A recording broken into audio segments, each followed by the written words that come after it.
The doors are wide open at this meeting to discuss the search for the next superintendent. It has to be that way, according to Florida's Sunshine Law, which allows you to keep an eye on the process. Because the public schools belong to the public, and it is the public's right to be able to have input into who should be their next superintendent. There's been talk to close off the search from the public because making the search process so open could discourage qualified candidates from applying for the job. Their employers could find out they're looking to leave. We took that concern to School Board Chair Betty Burney. We don't see it as a problem. It was mentioned as one factor of many. So I don't see the Sunshine Law as a problem. Still, First Amendment attorney Bob Dees says there's always the risk that someone could be hesitant to go after such a high-profile job, one where the candidates could be under the microscope. But the upside? Transparency and openness is better than, backroom deals or someone being able to steer their candidate through the process without it being completely open. After all, you'll pay the next superintendent's salary, so shouldn't you be part of the process? I describe trauma as controlled chaos. And in that controlled chaos, trauma medical director Dr. Bruce Walsh knows every second counts. The sooner you get to a trauma center after the injury, the better your outcome is going to be. That's why Action News started asking questions. We noticed more trauma patients, like the man shot outside a Southside Arby's earlier this month, were going to Orange Park Medical. We installed a brand new CAT scan machine. Then we found out the hospital did a $19 million upgrade, in part to treat more trauma patients. We have all the latest technology. But it still had us asking questions. Do you have to see a certain number of trauma cases during that time? The state regs state that you have to see at least 250 trauma patients per year. Are you seeing patients that have to come from a further distance to try and get here? So I know you want to meet that 250 trauma patient. No, not really. And I don't really look at it as competition with Shands. The hospital has to treat a certain number of patients in order to meet the state's guideline to become a full Level 2 trauma hospital. And there are also guidelines for where medical personnel take patients. This map illustrates the boundaries set for transports in Duval County. If the patient meets those criteria, then they need to be taken to the nearest trauma center. And we found out nearly 40 patients in Duval County were transported to OP Medical this year. The director says they're not trying to take anything away from UF and Shands Jacksonville. They just want to make sure the community is covered. Making trauma care more available to the community. If I'm a patient, I would hope that I wouldn't be going to the further hospital away. Correct. That's inappropriate. No way. No way. No possible. That shouldn't happen. Neighbors can't believe the Putnam County bus driver living here, Kiki Hamilton White, was arrested by police for having sex with a 17-year-old Palatka High School student. The suspect was brought in and interviewed, and she admitted to at least 5 different crimes.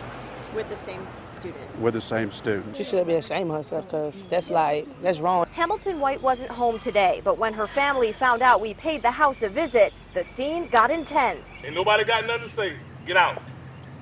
Because the police on the way. Her stepfather, Johnny Lewis, had no other comment, but it's safe to say he isn't happy. Neither are close friends. Whatever the police told you, then that's okay then. But for us to come to tell you this, that ain't happening. Anytime an adult, especially an adult that's in a position of authority or responsibility over our youth, obviously they're taking advantage of their position.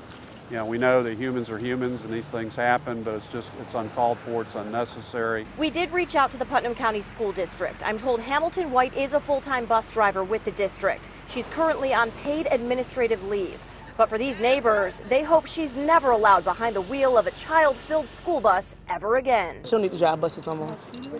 Would you let your children on her bus? No, oh no. The water is crystal blue, and the sand is pristine white. It's taken 2 years to get things back to normal in the Gulf. Beautiful.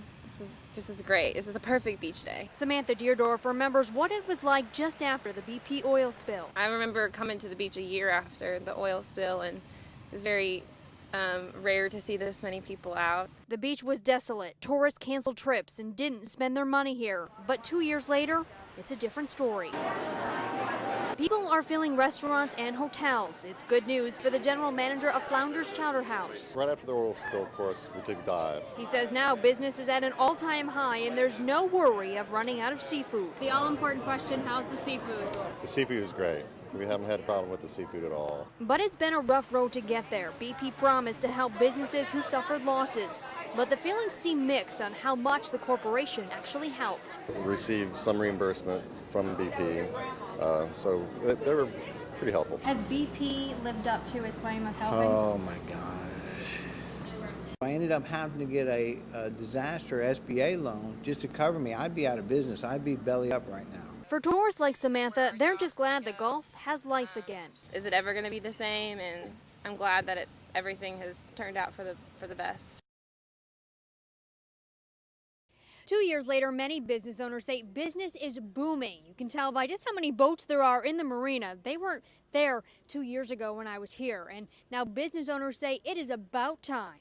As the sun sets over the Gulf, there are no signs an oil spill ever happened. People are flooding the beach. Beautiful. This is great. This is a perfect beach day. And the restaurants. The all-important question, how's the seafood? The seafood is great. We haven't had a problem with the seafood at all. And fishermen line the pier. It looks a lot different than it was 2 years ago. But while there are plenty of people casting a line, it's a rare sight to see someone bring up a fish. When the BP oil spill happened 2 years ago, it pretty much decimated it. Cynthia Cross has fished off this pier for 12 years, even met her husband here. But the last 2 years were tough. We're lucky to see 1 or 2 fish all day out here. And even 2 years ago, we'd see 20, 30. So even it's gone. It was the worst fishing year that has been in 30, 40 years. And that's why pier manager Mike Pinzone is trying to get people back out in the water. To get people excited about fishing again, I went from a $500 cobia tournament to a $5,000 cobia tournament. Cobia fish are big in this area, but many say they're hard to find these days. What worries fishermen even more is scientists are still finding sick fish 2 years later.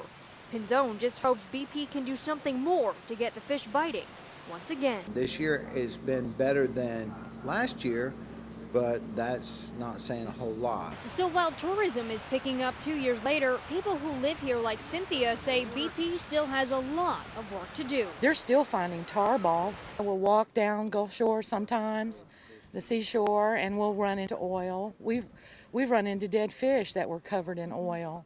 Just today, U.S. Senator Bill Nelson says 7,300 claimants were able to get more money from BP due to an audit that Nelson asked for. Reporting in Pensacola, I'm Catherine Varnum, Fox 30 Action News.